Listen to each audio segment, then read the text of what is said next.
Xitoyliklar bizning urf-odatlarimizga aralashyapti. Nima haqqi bor ularning? Assalomu alaykum, Shavkat Mirziyoyev. Men murojaat bilan chiqyapman. Nima uchun Xitoyliklar O'zbekistonga kirib keldi?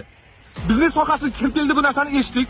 Lekin yana bir xabarlarda eshityapmizki, O'zbekistonning yerlari sotilyapti xitoyliklarga. O'zbekistonda qarzi bor Xitoydan trillion deb bu narsani ham eshitdik. Nima uchun? Bizga mana shu narsa haqida ma'lumot bering. Biz xalqmiz, sizni prezidentlikka biz saylaganmiz. Xalq saylagan. Siz xalqni eshitishga majbursiz, xalqni yengillik kiritishga majbursiz. Sveti narxini oshirib tashladinglar.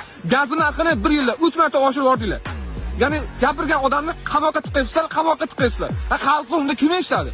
Konstitutsiya juda ham mukammal ishlangan. Bizning qonunlar juda ham mukammal. Qonunimiz boylarga ishlamayapti, faqat kambag'allarga ishlayapti. Kambag'allar esa qaqshayapti faqat. Bizni ham eshitadigan ormi o'zi. Uyg'onaylik, bir-birimizga podдержка beraylik. Men olib chiqaman. Men hamma narsani olib chiqaman agar meni qamatib olishmasa. Men O'zbekistonni yomonlamoqchi emasman. O'zbekiston bizniki.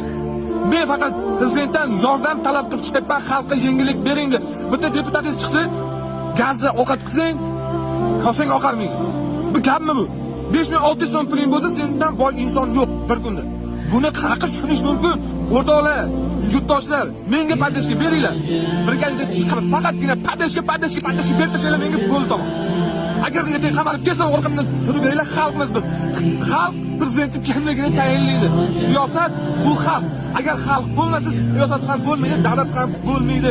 Bizga faqat yengillik talab qilishingizni so'raymiz. Bu videoni maksimal hammaga tarqatinglar. O'zbekiston, Qozog'iston, Tojikiston hammaga. Albatta menga podдержка bo'linglar, obuna bo'linglar. Menga yordam beringlar. O'zbekiston